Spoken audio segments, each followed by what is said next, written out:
Bonjour à tous et bienvenue dans ce nouveau tuto sur la génétique des masques. Vous m'excuserez, je n'ai pas pu résister à l'envie d'ajouter ce visuel par rapport à l'actualité et ça va nous permettre aussi de voir comment adapter les niveaux à même ce genre de communication. Première petite chose qu'on n'a pas vue jusqu'à maintenant, mais vous voyez ici que ce carré part 4 est orange et que j'aimerais le mettre à la couleur des masques qui se trouve sur la gauche. Et donc pour ça, il y a un outil extrêmement simple que vous connaissez peut-être déjà qui est la pipette. Je vais sur la pipette, après avoir sélectionné mon rectangle ici, je clique sur une couleur de mon visuel et automatiquement je récupère la couleur, ce qui est quand même extrêmement pratique pour avoir une cohérence globale sur une présentation. On avait vu la dernière fois qu'il était possible de paramétrer des niveaux selon les besoins qu'on avait. On avait vu également qu'avec la touche Alt et Shift enfoncée et le pavé fléché de votre clavier, on pouvait déplacer les différents niveaux ou changer leur aspect en fonction des paramétrages qu'on avait créés dans les masques. Et c'est ce qu'on va voir tout de suite. On va donc du coup créer une nouvelle présentation. Donc comme vous le savez, Shift-clic pour aller dans les masques et vous remontez avec la souris pour aller dans la master slide. L'idée est donc de paramétrer toute cette zone de texte. La première chose qu'on va voir, c'est comment éviter d'avoir une puce sur un premier niveau sans utiliser la touche retour, ce qui aurait pour effet de rendre non fonctionnelle toute cette partie de puce dans PowerPoint. Donc pour retirer cette puce virtuellement, vous cliquez ici donc sur cette zone, vous allez dans Accueil, ensuite dans les puces, vous faites puce et numéro, ensuite personnaliser. Et ici vous allez vous rendre compte que certaines cases sont vides. Et en fait vous verrez qu'en bas ici à gauche là, vous avez donc les fonctions de ces différentes cases vides. Et vous allez voir qu'ici, je vous donnerai le code juste après, vous avez un certain nombre de cases vides qui correspondent à des particularités d'imprimerie. Ici, il y a le demi-quadratin, le quadratin qui sont en fait des espaces plus courts que des espaces avec la barre d'espace habituelle. Et si on continue à chercher comme ça ici, on va trouver un qui s'appelle l'espace sans chasse. C'est celui qui nous intéresse le plus. L'espace sans chasse, vous pouvez aussi vous entraîner à le dire, c'est comme les chaussettes de l'archiduchesse, c'est pas très facile. Donc vous voyez que le code ici, code du caractère, c'est le 200B. Donc si on avait un autre caractère sélectionné et qu'on clique ici et qu'on sélectionne, donc on tape 200B, on se retrouve automatiquement avec l'espace sans chasse. Vous voyez, j'y arrive pas. L'espace sans chasse qui est sélectionné. Je fais OK. Et vous voyez d'ailleurs ici que dans cette zone, il n'y a plus de puce, contrairement aux autres zones ici. Vous validez et vous vous retrouvez donc du coup avec une puce virtuelle. La seule dernière action à effectuer ici, c'est de ramener cette zone vide, blanche ici, au bord de la case. Et pour ça, bien entendu, vous n'utilisez pas non plus la touche retour, mais vous allez utiliser ici le curseur qui vous permet de ramener en fait la typo à la place de la puce.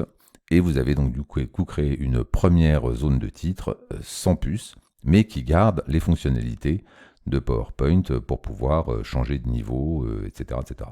Comme on l'avait vu ensemble, on veut mettre cette première ligne en capitale, et le seul moyen de le faire, c'est d'utiliser ce petit curseur là que je viens de cliquer, de cocher tout en majuscule ici.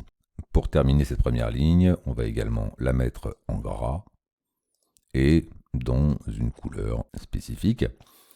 Attention, si vous voulez faire un deuxième niveau, comme on l'avait vu dans le précédent tuto, qui lui change de couleur, c'est la même configuration avec une couleur différente, vous ne pouvez pas faire un copier-coller, ça ne fonctionne pas, et ensuite modifier la couleur. Vous devez reparamétrer le deuxième niveau, c'est la partie vraiment paramétrage de votre présentation. Donc on va le faire très rapidement maintenant.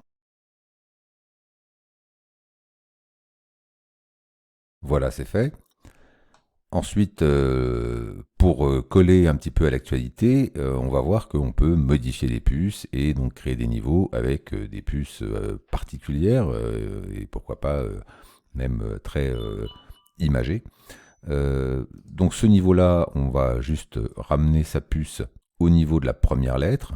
Pour gagner de la place, c'est inutile d'avoir tout cet espace que propose PowerPoint en termes de positionnement des niveaux. Et ici, le deuxième curseur, on va le ramener à peu près ici. On va dire que cette ligne-là est en capitale, par exemple, et on va vouloir du coup mettre une puce. Admettons qu'on veuille du coup, par rapport à l'actualité du coronavirus, déterminer une bonne ou une mauvaise pratique avec des smileys.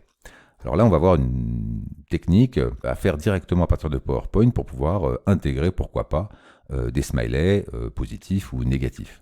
Ce qu'on va faire, c'est qu'on va retourner, on va sortir des masques, et dans la slide ici, dont on va d'ailleurs enlever la disposition et la mettre en vide, on va insérer une icône. Voilà, et en cliquant ici sur Office 365, vous avez une série d'icônes qui sont déjà disponibles. Et on va chercher les smileys, et on va prendre donc un smiley bonne pratique, par exemple, celui-là, inséré. Et ce smiley, on va en changer la couleur. Donc on va le mettre par exemple en vert. Et à partir de là, comment faire une puce? Alors bien entendu, il va falloir l'enregistrer. Donc on va faire un clic droit dessus et faire enregistrer en tant qu'image. Et je vais l'appeler ici good. Enregistrer. Maintenant je vais retourner dans mes masques, tout en haut. Et ici, je vais modifier ma puce en y intégrant ma puce good. D'accord? Donc là, je vais dans accueil, dans évidemment les puces et numéros. Et là, vous constatez qu'on aurait pu choisir ici directement l'icône. Mais si je ne l'ai pas fait, c'est parce que si vous faites ceci, vous allez bien entendu pouvoir naviguer dans les icônes proposées par Office 365, mais vous ne pourrez pas en changer la couleur puisque vous serez obligé de les insérer en noir, ce qui n'est pas notre objectif. Donc cette astuce va nous permettre de vraiment mettre n'importe quel type d'image pour nos puces. Je le retrouve ici donc pas visuellement parce qu'il peut pas, Windows ne peut pas lire les fichiers .svg, mais je vais quand même le sélectionner, c'est bien mon good de tout à l'heure. Je vais faire insérer. Et ici, donc, on a directement mon troisième niveau qui a une petite puce verte. On va, pourquoi pas, changer la typo aussi, ici, la couleur de la typo pour la mettre en verte. Et on va configurer le quatrième niveau de la même manière, mais pour le mettre en négatif, c'est-à-dire en rouge. Et on se retrouve tout de suite après cette partie accélérée.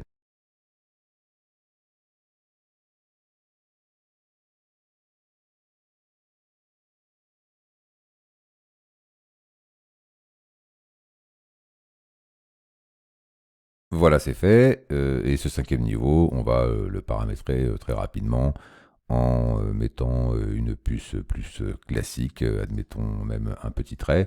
Pour ça, il suffit d'aller dans personnaliser. Vous trouvez du coup un petit trait ou une flèche. Et ensuite, on va mettre ce niveau en italique, le baisser un petit peu en termes de taille et le placer en sous-titre. On retourne dans les slides, je vais changer la disposition et prendre la disposition titre et contenu, où on voit que j'ai déjà mon premier niveau qui est préparamétré évidemment ici. Je vous rappelle que j'ai configuré en majuscule, si bien que automatiquement les accents sont intégrés avec un S, ce sera mieux. Et donc on va faire la touche Enter pour créer un nouveau paragraphe. Voilà, et comme je vous le montrais aussi la dernière fois, maintenant on peut le faire avec vos propres paramétrages. Si je veux modifier le type de niveau, hein, c'est-à-dire que pour que vous compreniez bien, je vais retourner dans les masques. Si je veux que la première phrase soit non pas en bleu mais en rouge, et ensuite modifier le type des autres niveaux en termes là, en l'occurrence, de bonne ou mauvaise pratique, je vais juste avoir besoin d'utiliser mon raccourci. Alors, si vous ne connaissez pas encore le raccourci, vous pouvez utiliser ici ce petit bouton qui s'appelle augmenter le niveau de liste. D'accord? Donc si je clique une fois, ça veut dire que je passe en fait à la deuxième configuration. Si je clique encore une fois, je passe à la troisième, à la quatrième et à la dernière. D'accord? Je pense que ça c'était assez clair. Je vais remonter en arrière pour récupérer mes niveaux. Et le raccourci que je vous ai appris ou montré la dernière fois, c'était d'utiliser la touche majuscule et Alt sur votre clavier. Vous appuyez sur les deux touches en même temps. Et avec le pavé fléché, les flèches droite ou gauche, vous allez pouvoir modifier les niveaux. Ça, c'est quand je remonte à gauche. Ça, c'est quand je vais vers la droite. Vous voyez, je défile les niveaux les uns derrière les autres. Donc c'est exactement ce que je voulais faire pour ce niveau-là. Je lâche Alt et Shift pour pouvoir passer à la phrase d'après. Et là, je rappuie sur Alt et Shift pour passer à mon niveau utile. Voilà, j'espère que tout ça a été clair. N'hésitez pas à poser des questions sur la chaîne et on continuera sur ce type de paramétrage la prochaine fois. Merci à tous, à très bientôt, au revoir.